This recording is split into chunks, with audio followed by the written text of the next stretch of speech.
and welcome to the Tennessee Informer. Thank you all for being with us tonight. How do we fix our all but broken Republican supermajority in the legislature here in Tennessee? One seat at a time.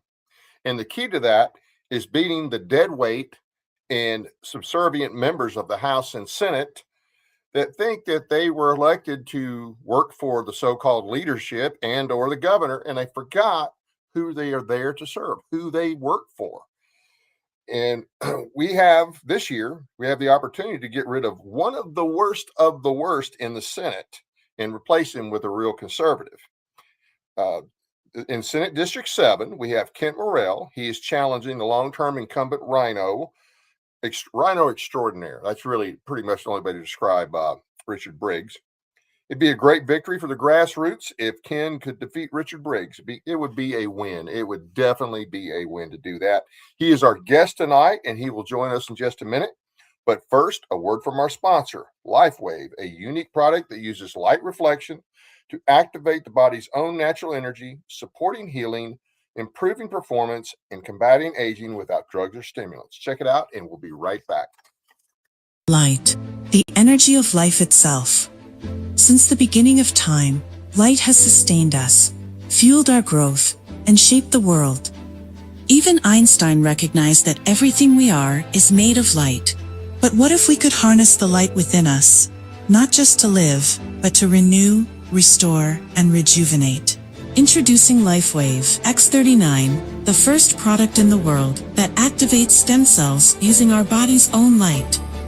Backed by clinical research, multiple patents, and over 10 years of stem cell research, a revolutionary wearable light technology that unlocks the power of activating our own stem cells with a single, safe, affordable, non-transdermal patch that puts you back in control of how you look, feel, and perform. Unlike drugs or chemicals, X39 works naturally, awakening your body's ability to heal and thrive. It's time to unlock your full potential, restore your vitality, and embrace a healthier, more vibrant you. Welcome back. Now it's time for our guest, Kent Morrell. Hello, Dave. Good to see you tonight. You too. How's it going? And I appreciate you coming on the show. Well, thank you for your kind invitation. Hopefully we won't have audio problems this time like we did last year. Things are going well. Hey, so I didn't forget about that at all. Okay. Did Kent turn off his camera? I don't know. I can't see you, Kent. No, it's on. Okay. Well, all I see is a black spot there. Hold on just a second. All right. Now we're going to have video problems. It says I'm in the show. Well, video's better, I guess, than audio. So we'll just roll with it. Hopefully we can get it back. Anyway, so this is the second time you've run against Richard Briggs. I think you got in the race last time pretty late in the game to really have much of a chance. And this year you were more prepared. You started planning early, or this time around, you started planning early. And but what made you get into this race? What led you to decide to throw your hat in the ring on this race? Well, I ran last time, Actually, let's go back a little bit farther. I got involved. Is the video back up? No. Dang it. Man, that's just frustrating.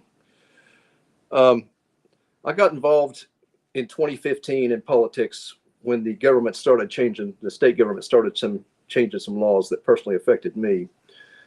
Healthcare related laws. And I tried advocating from the outside for years, getting nowhere with people like Richard Briggs.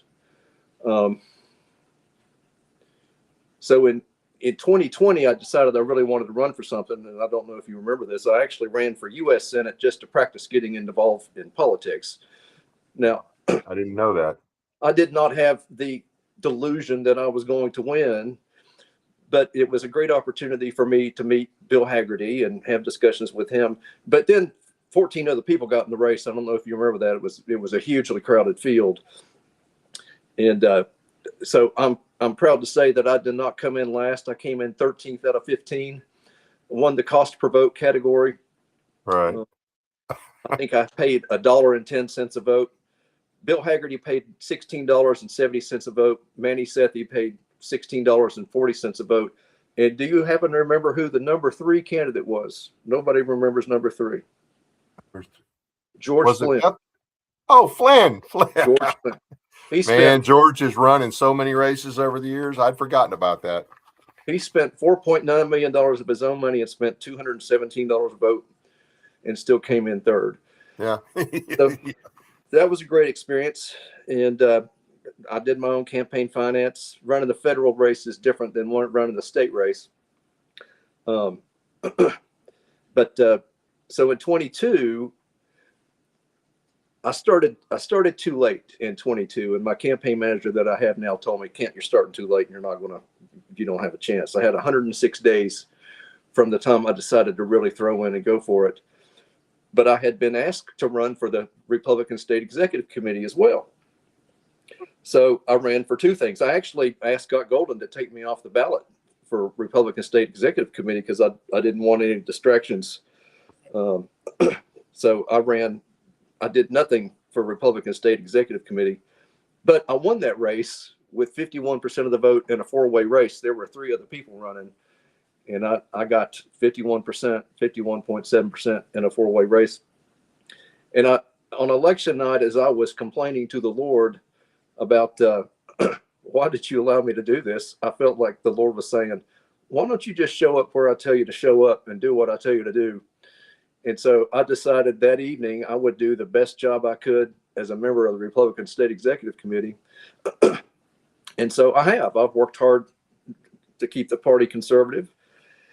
And this time, instead of 106 days, I started with over 500 days to get going. Started fundraising over a year ago, started door knocking in August, and have worked my butt off.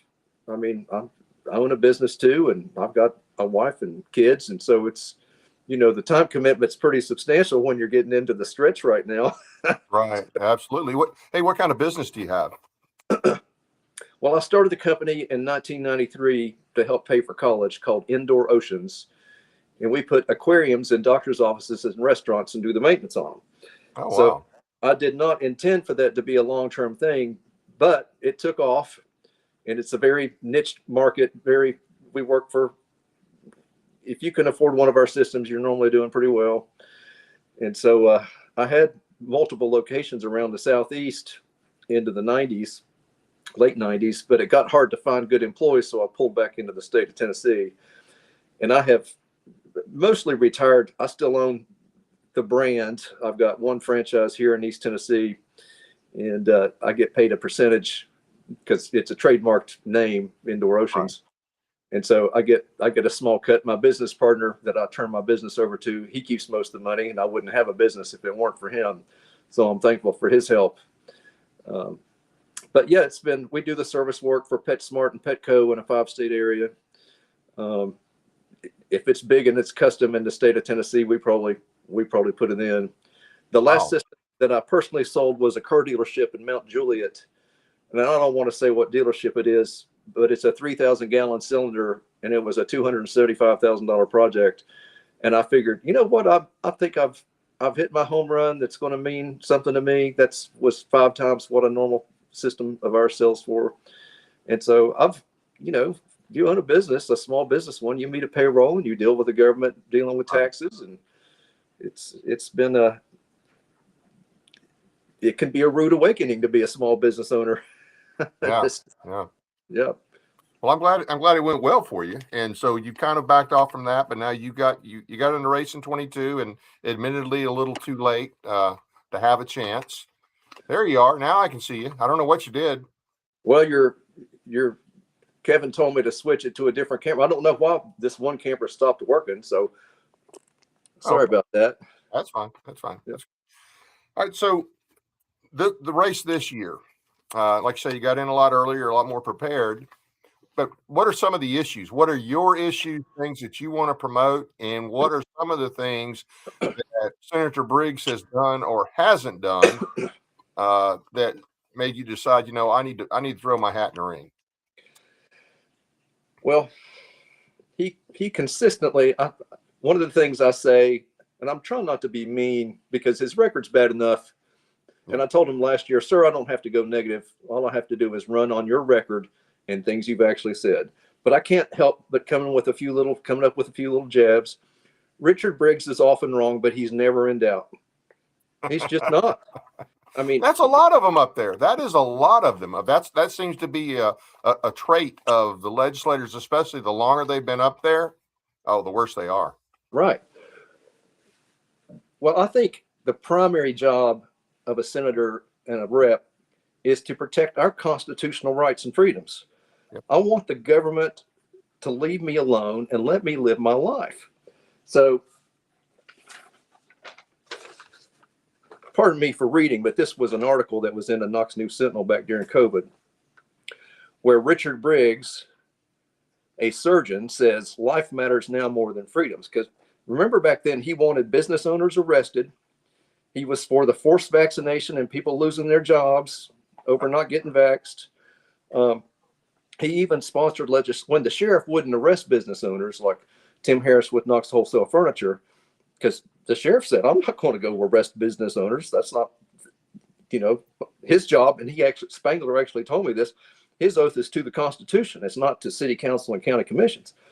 And so the next session in January of 2023, because this was written in 22, he actually sponsored legislation that would have required sheriff's officers to enforce city council and county commission mandates.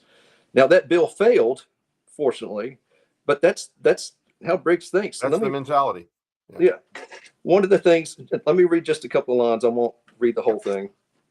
But one of the things I've heard some of the leaders say is how they want to protect civil rights and the Constitution and the freedom of citizens. I think the most important thing political leaders can do when we have epidemics is to protect the health of the population. Man, that sounds wonderful. That just sounds great. But that is not the government's job, Dave. That's not the government's job. So I'll read one more in here, if I can find it, where he says, here it is. Right now, we need to get really serious about it. And he's talking about shutting businesses down and doing all this. It's still not going to peak for another 3 weeks, probably. Wow, imagine that. The 3 more weeks till it peaks. But we really need to stop the spread now. Here's Dr. Briggs' attitude of citizens of Tennessee. I'm an old military guy, and if they've given an order, then the order needs to be enforced and carried out. Briggs says authorities should disperse crowds and that the health department should forcibly close businesses such as Knox Wholesale Furniture. There's a Benjamin Franklin quote, "Those who give up essential liberty to purchase a little safety deserve neither liberty nor safety." And they'll get neither one. And they won't get it. And that's what people don't seem to realize when you've got a senator up there thinking he knows what's best for everybody. Yep. That is a problem. And there will be other epidemics and other problems that they want to do big government solutions for. But I really think it is our job to protect our constitutional values and our rights. And that's what I want to do. And I want to cut. And he takes an oath. Yeah. I'm sorry. He takes an oath to the office. And if you read the Tennessee Constitution, it's pretty clear. It lays out what what our rights are, and the rights that under no circumstances can the government infringe. Now, they do it all the time, just like they do at the federal level, but that's what the Constitution says. He takes an oath to it. And so he's apparently, he doesn't take his oaths very serious. Apparently it's just a formality to him. You just raise your hand, mumble some words, and you're in office. And now the Constitution doesn't matter. So, right. I mean, that's a form of lying is what it is. It is. And I heard someone, here's another little jab. So please forgive me for having my little jabs. Jab away. I heard someone say recently, he's the best senator money can buy. He's bought and paid for by special interest. 95% of his campaign finance comes from outside of our district. Really? It's a 4-year term. So in 2023 and 2024, those were off years. Right. He raised $213,500. Only $500 came from Knox County. That was two donors, a $300 donor one year and a $200 donor the next year. $500 out of two. That's 99.8% of his money. So, and I'll ask him this when we've been speaking together, sir, I have to ask you, who are you working for? Because it doesn't seem to be Tennesseans, certainly not your constituents here. What are the groups that he's getting the money from? What are the PACs? Well, the alcohol industry is one, big pharma is another, public. Let me see if this tracks with you. This is offensive to me that we have public employees, state employees that are hiring lobbyists to go lobby for them. I don't think they should be allowed to do that. So we have government employees paying lobbyists to come lobby for them. I see a huge conflict of interest right there. Oh, I agree. I agree. A lot of these PACs are hard to tell what they represent because it'll be like Johnson and Jones or something like that. So I've had a hard time tracking some of this money, other than knowing that it's not coming from Knox County. You can see where it's coming from, and almost 60% comes from out of the state. Really? Yeah. Now, so out of state, what is he getting? Is what kind of organizations? Well, the liquor industry again. I don't know if you follow what happened with the hemp industry, but Tennessee has destroyed the hemp industry. Right. Thousands of people are losing their jobs. Right. That's a personal freedom issue for me. Yeah. And Briggs I'll was just the went up one. and spoke. Right. Yeah, literally. So, but here's the ironic thing about this, Dave. Briggs was the one that sponsored the legislation to legalize and regulate the hemp industry in 2023. And then he's the one that sponsored the legislation to destroy it this year by turning it over. It gave control over to the Alcoholic Beverage Commission, put on onerous testing requirements. Most people can't afford testing alone for the products. And it's because alcohol sales were going down and more people were relying on hemp-based products. You know, these were a safe and effective option for elderly people and people suffering from PTSD, veterans and such. So we have taken options off the table. And now let me tell you who's really going to love this. It's going to be the alcohol industry, because sales are going to go back up for alcohol. Then you're going to have more people dying of alcohol-related accidents. Big Pharma is going to love it because you don't have a competing product. You know, I'm going to take Ambien or something to sleep instead of having a hemp-based product or eating an edible. Or the other people that are going to be really thrilled are drug cartels and the black market. So in one fell swoop, you have hurt Tennesseans tremendously by this. And this isn't my only issue. I want to get special interest money out of government. I want to protect life. I want to support the Second Amendment. I mean, I've got a whole list of things, but it's honestly easier to complain about what Briggs has done because so many people are not aware. He generally says one thing when he's here and does another when he's in Nashville. So a lot of people don't realize that the Tennessee Right to Life revoked their endorsement of him because he actually said, and this was in August of 2022, this was right after our election. You know, there was a trigger bill that Tennessee passed years ago that said if Roe v. Wade was ever overturned, it would automatically outlaw abortion in the state of Tennessee. And Briggs was a co-sponsor on this legislation. On the trigger bill. On the trigger bill, yes.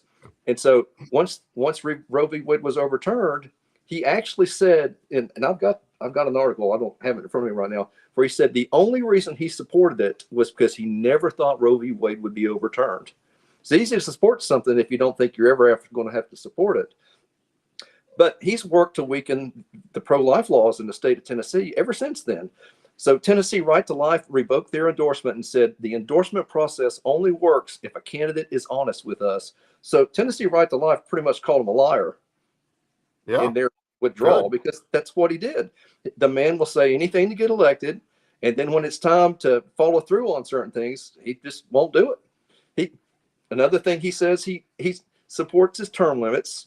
And I've seen donations from these term limit groups. Even the founder of out-of-state founder of one of these term limit groups was a personal donor to him. But he's running for his fourth four-year term. Yeah, it would seem to me like you're actually trying to help him uphold one of his campaign promises. Right. Well, I'm working very hard to try to help him uphold one of it. And I commit to only serving 2 terms. Listen, 8 years as a senator is enough for me. All right. I've got children, I've got grandchildren, I've got other things I want to be doing. I'm not going up there for 48 years like Randy McNally or 12 years right now for Briggs. So, yeah, it's time to get some new blood up there. I mean, this thought that legislators have to make a career out of it is one of the reasons we have so many problems. No, I agree. Now there is a website dedicated to all of his bad votes over the last several years. What is it? Bad Bill Briggs or something like that?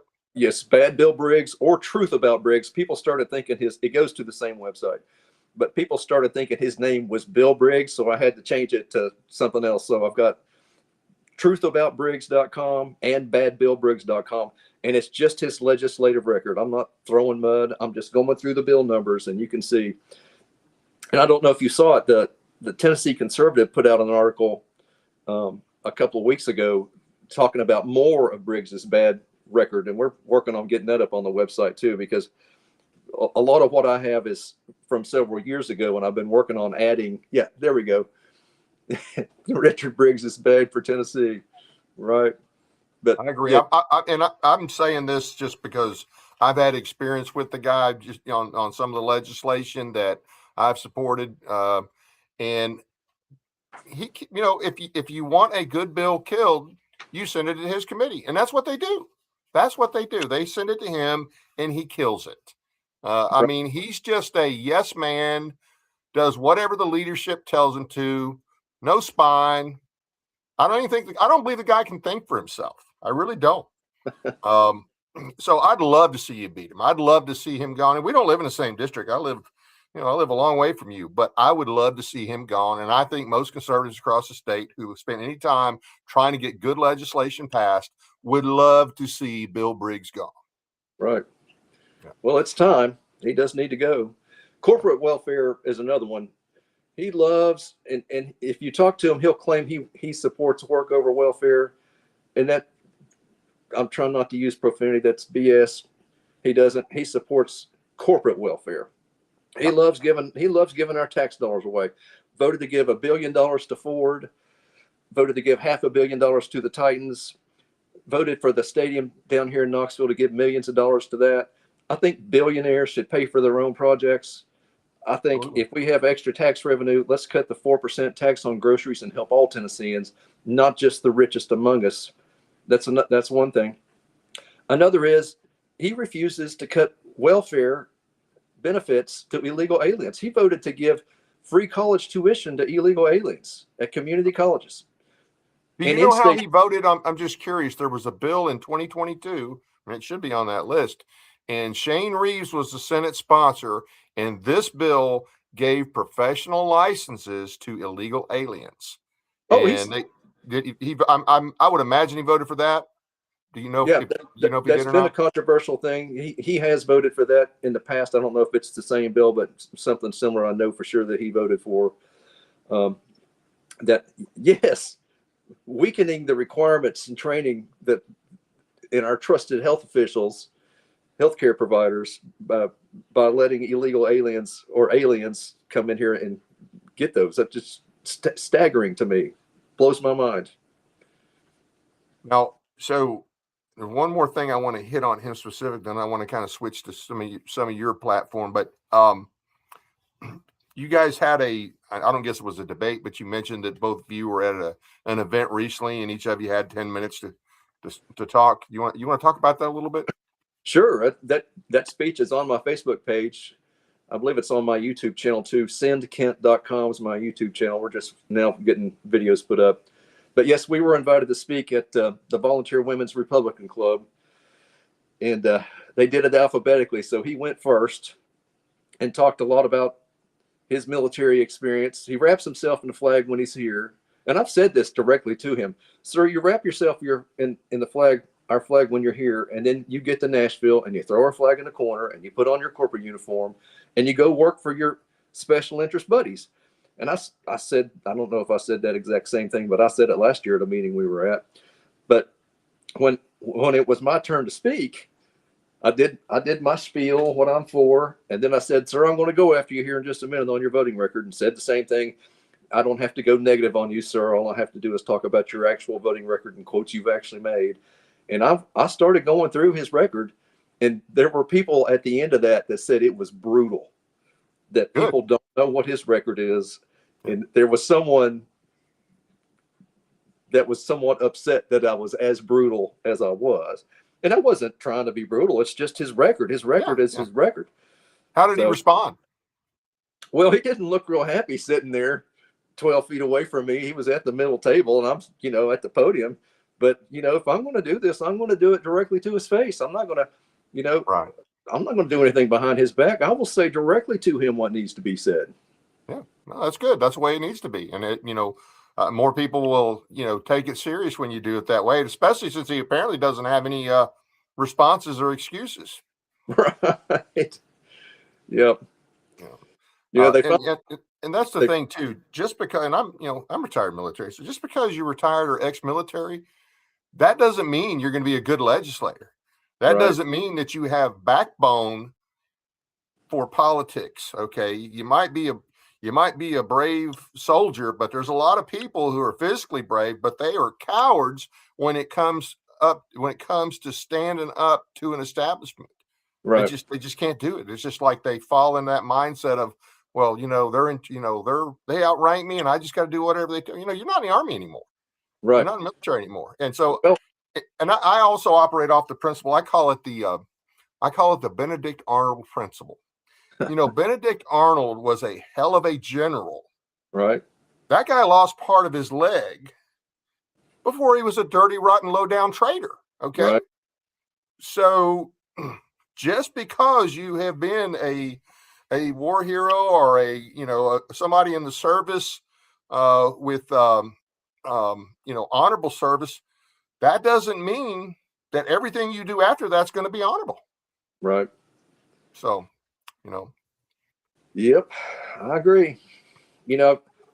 I've tried a line talking about another politician, and you'll remember this, but it doesn't work on young people because they don't know who I'm talking about.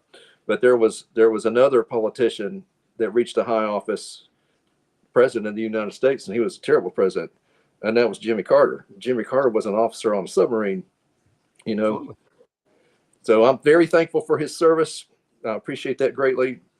I don't talk about it a lot just because I got to train. I did not get to serve, but I went through basic training. The Army found a knee issue the last week of basic training and said, thank you for trying. And I had already completed the requirements of basic training. So I graduated basic training. I got sent home. And back at Fort Jackson at that time, all of our drill sergeants were Rangers, and they trained us hard. We lost 20% of our platoon that did not graduate, and I actually graduated. But, the weapons training was awesome. I'm an expert with an M16. I was the guy that trained the Claymore mines. That was who they picked for training that. I was a platoon guide. But I really wish I could have served, and I did not get to do that thanks to my awful knees. Right.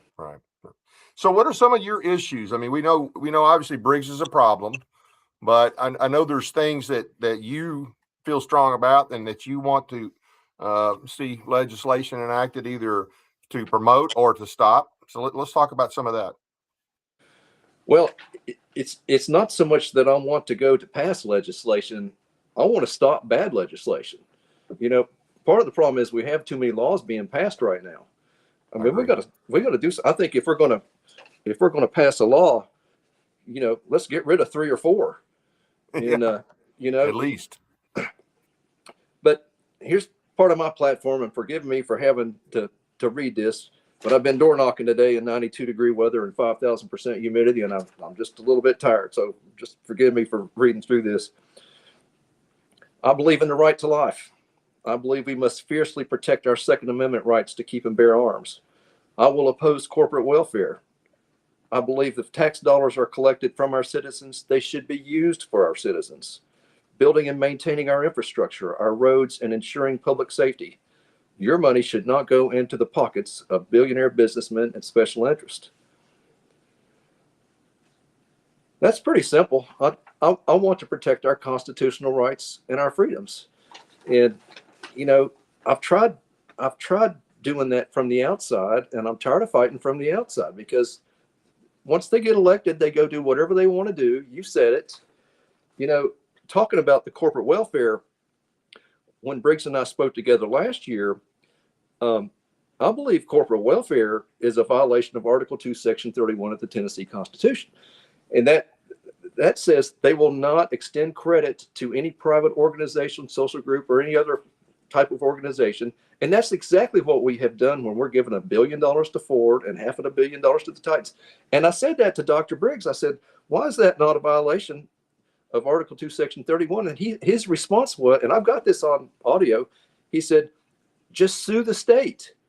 So I said, are you telling me we can't have elected leaders representing us that are looking out for our constitutional rights and looking, to actually enforce the Constitution? We as citizens and constituents have to go sue them to get them to follow the Constitution? That's absurd to me.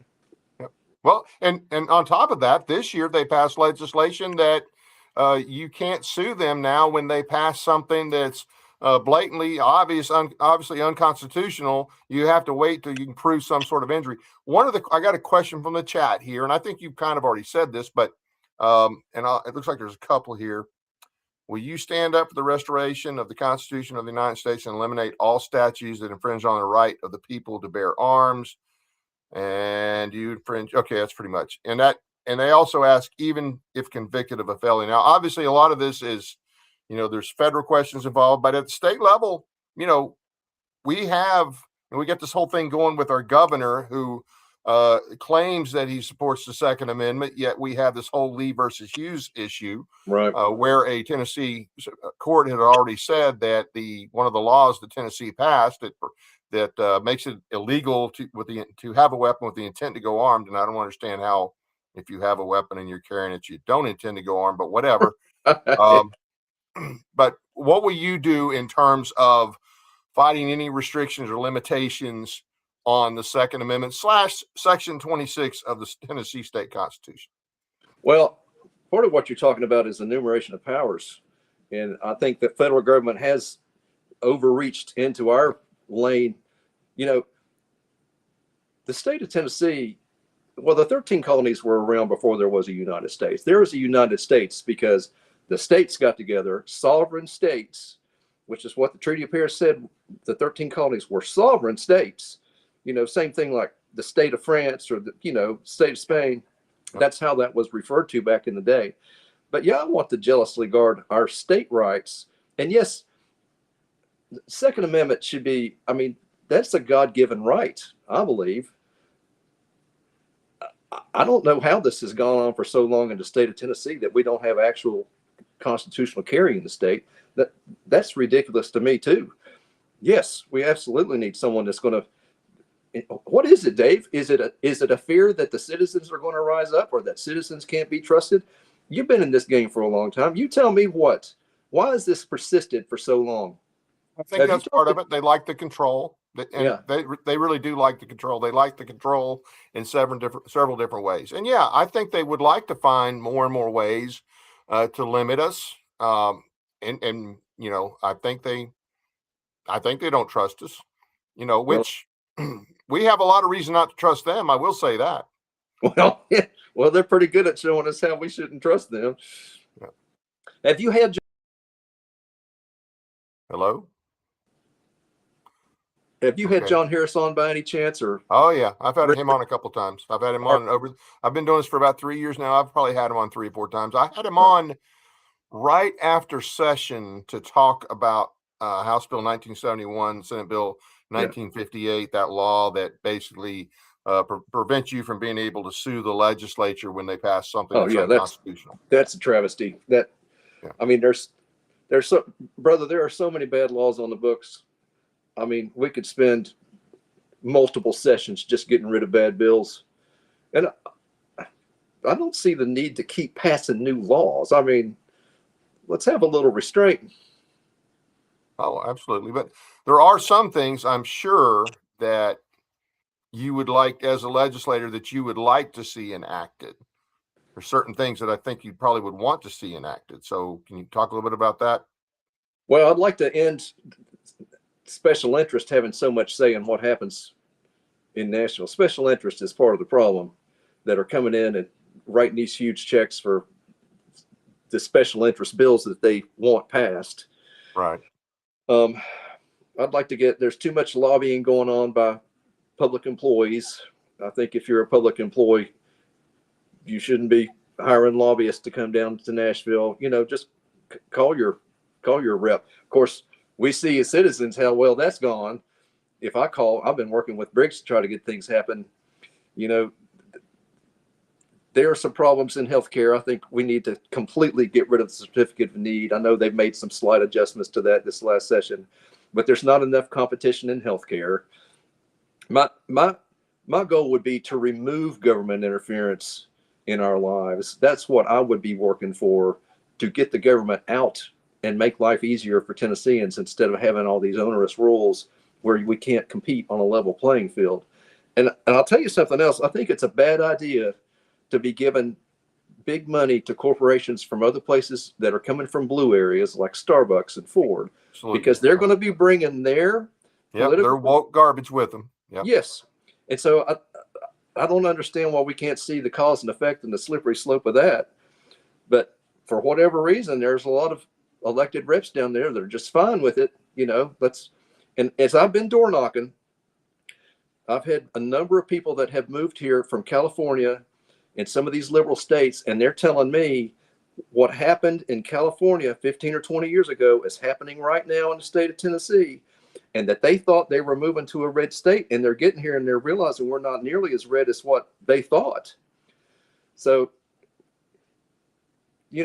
I'd like to see history taught better about what our God-given Christian heritage was of this nation. People don't think we were founded on Christianity anymore, and we were. I mean, what was it, Madison, that said our Constitution is wholly inadequate for? I think Adams, I think, said that the Constitution is written for a Christian people, yes, and is wholly inadequate for any other. Right. And just to clarify for somebody listening out there, I understand the Constitution itself does not mention Christianity per se, but all of the state constitutions, yes, had some sort of requirement, that they would not elect anybody.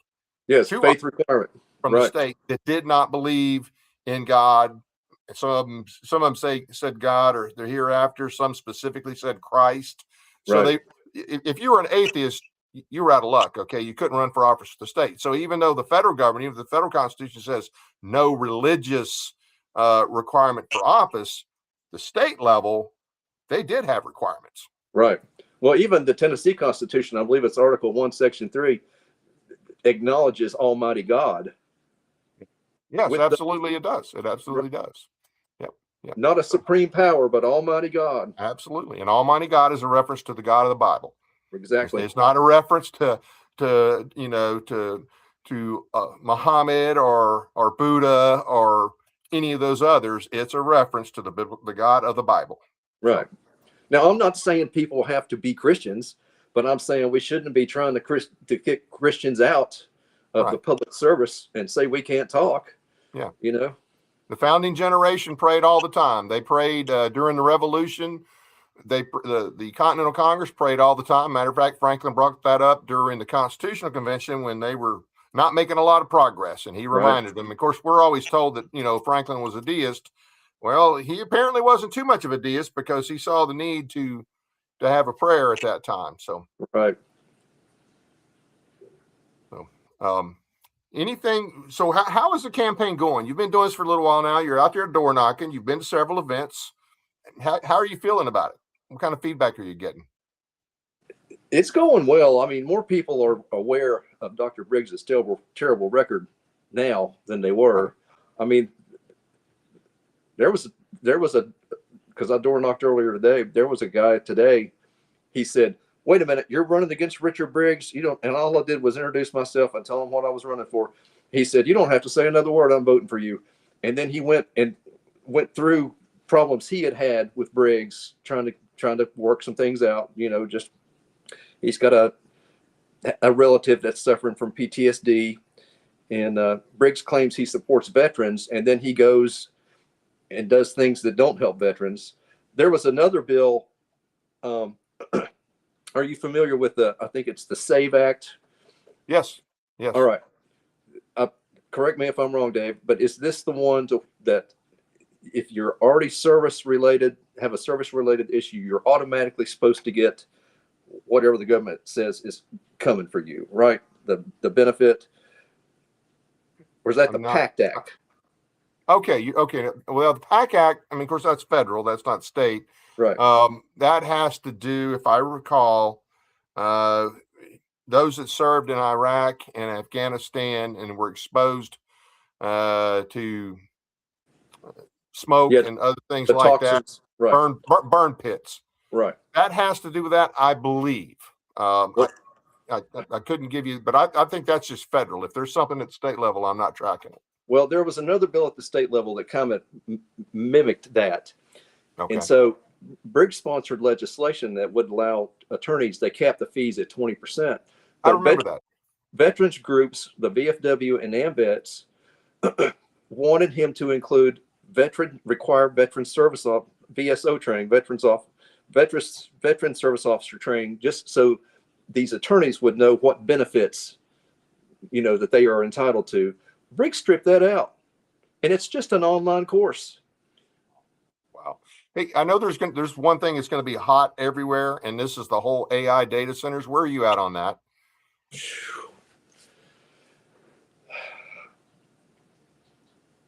Well, I think, I need to do a little more research. I'm just going to be honest with you, because that is growing so quickly, and the communities around here, like in Knoxville, they don't want them. Right. I'm just telling you right now, in Knox County, people do not want it.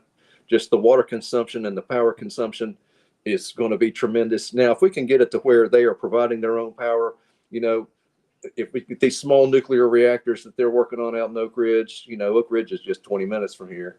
They're doing some cool stuff with being able to produce power in small packages. If we can get the power down, and I would like to see a closed loop system on cooling. I don't think we need to be running through 500,000 gallons of water a day. Some of these crazy numbers I've heard, down in Georgia, where they're pulling water out and the municipalities didn't even know it. So, but what about what's the purpose of these centers? I mean, I've always been, my understanding is a lot of it's going to be surveillance. Is it something we should even be doing? Well, that is my biggest concern too, and I don't know how far you want to go down the conspiracy road, but that is. You mean there's actually conspiracies left? Oh, I thought pretty Lord, much most of them had been proven true. That's what I was about to say. Last year's conspiracies are today's facts. Yeah. But a lot of people think right now it's being used, like I'm doing AI generated content on my website. Right. That's fun, and I think it's kind of harmless, other than I'm not having to pay someone $10,000 to make a video for me. But You're absolutely right. This is going to be used for a surveillance state. It has to be. I mean, why else would you be building huge databases of everything about us, which they already have? Now you're just integrating it, and then I don't want to see us move to like a 15-minute city like they've got in China and some of these other places. Yeah, I think Chattanooga has some level of a 15-minute city, if I'm not mistaken. Well, they're going that way.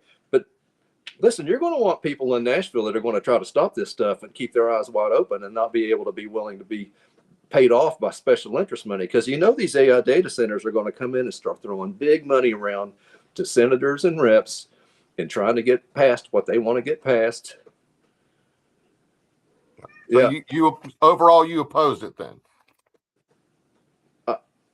I oppose it more than I'm for it. Let's say that. I have not seen the benefit yet. Okay. And you got to be careful when you're in politics. And I know this sounds like a wishy-washy thing, but this isn't like the Second Amendment issue where I'm an absolutist on. If there's some benefit for AI data centers, just come and tell me and let me decide on that. Right now, I'm not seeing it, Dave. I'm not. So if I don't know an answer to something, I'm just going to tell you, brother, I don't know the answer to that yet. I need to do more research on it. Okay.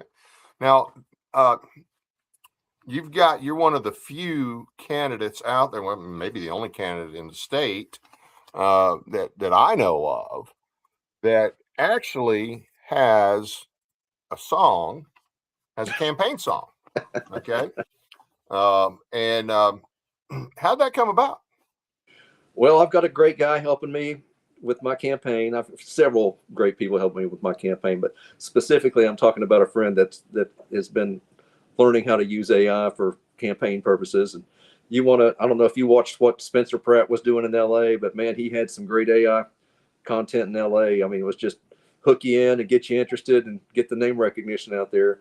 So we've been trying to do some fun stuff with AI, and yeah, I'm pretty happy with this song. I had someone ask me who sang it and who wrote the music recently, so I guess it's pretty good.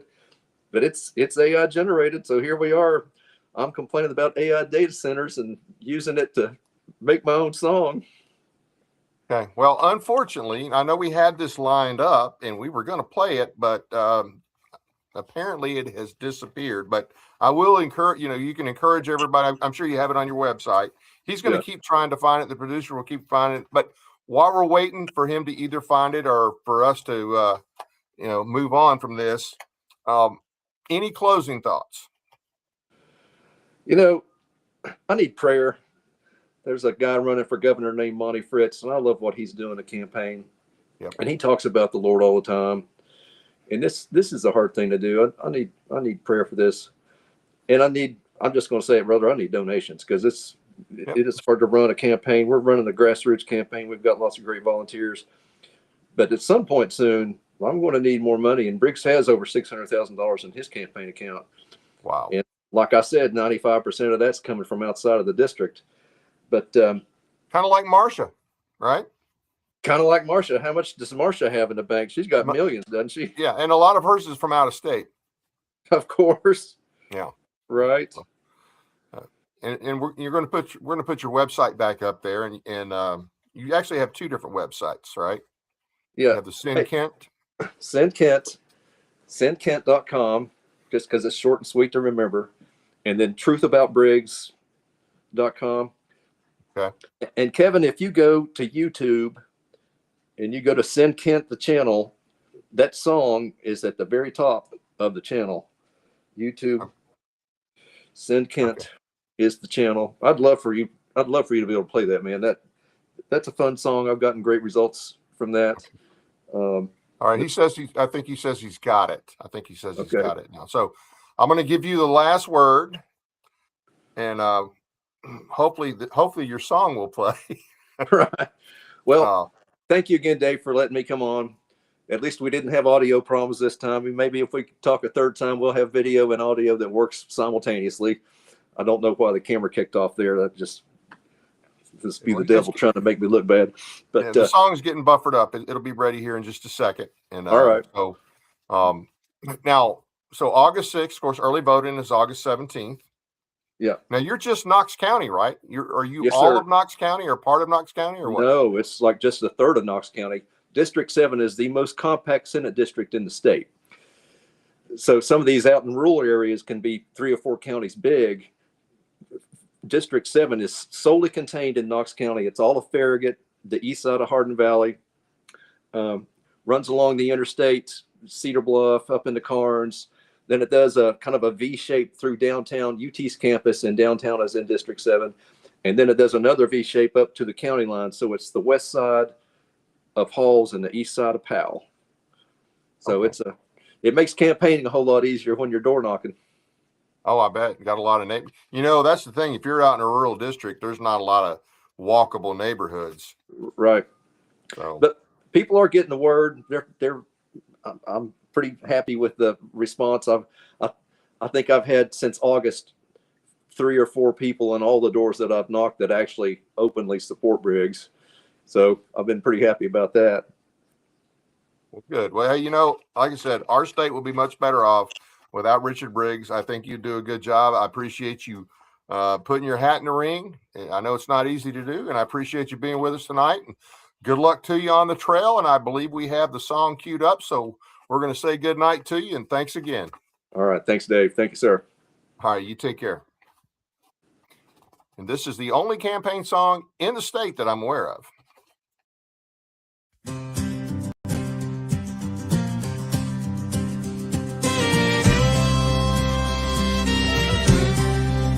A working man in Tennessee can barely keep his ground, while the spending up in Nashville turns the wallet upside down. Richard Briggs sits in his chair ignoring what we plead. siding with the special interests, feeding government greed. Yes, Richard Briggs lets property taxes climb up out of sight. All the hard-working people look for help into the night. Oh, taxation from establishment is a heavy hand, we know.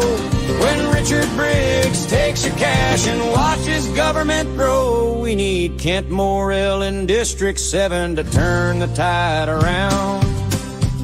Keep the tax man out of our pockets, keep our feet on solid ground.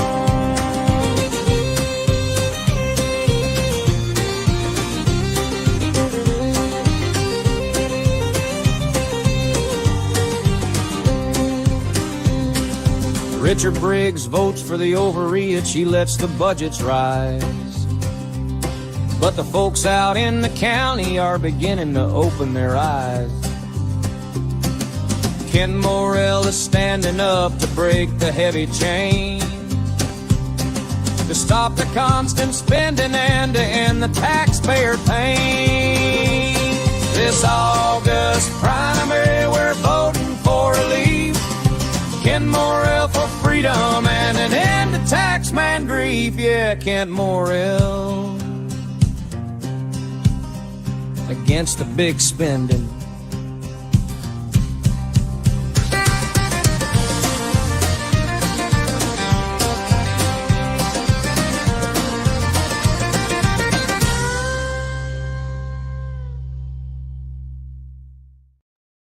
All righty.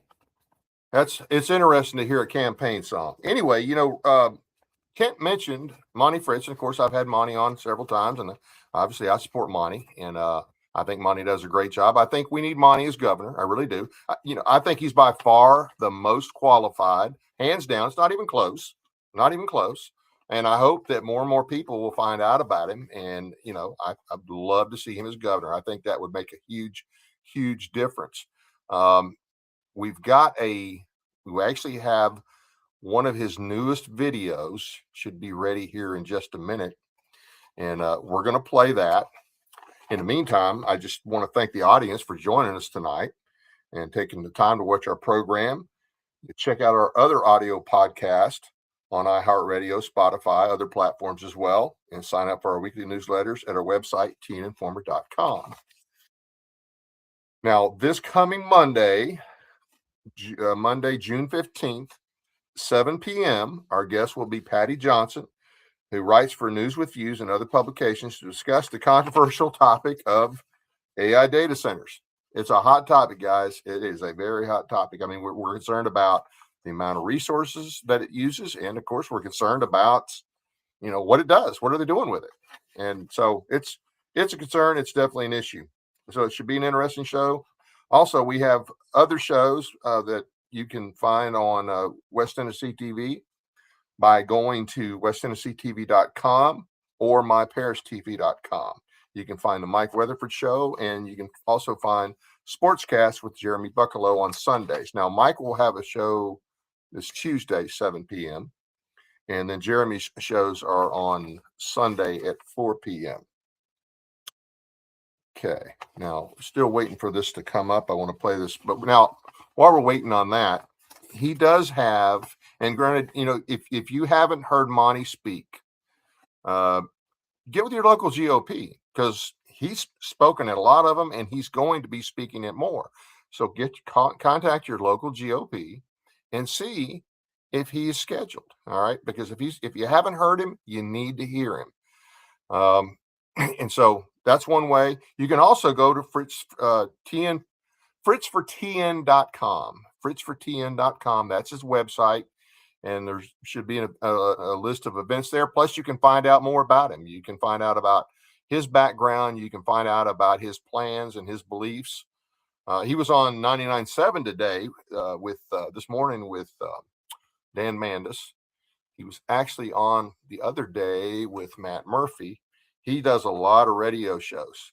Now, on June 22nd, which is not this Monday, but the following Monday, he is going to be on a show, and I think we actually have that ad with Kathy Henners, who we've had on this show for, had several times. And I don't have the time on that, but we do have that ad, and we'll try to get that up in a minute.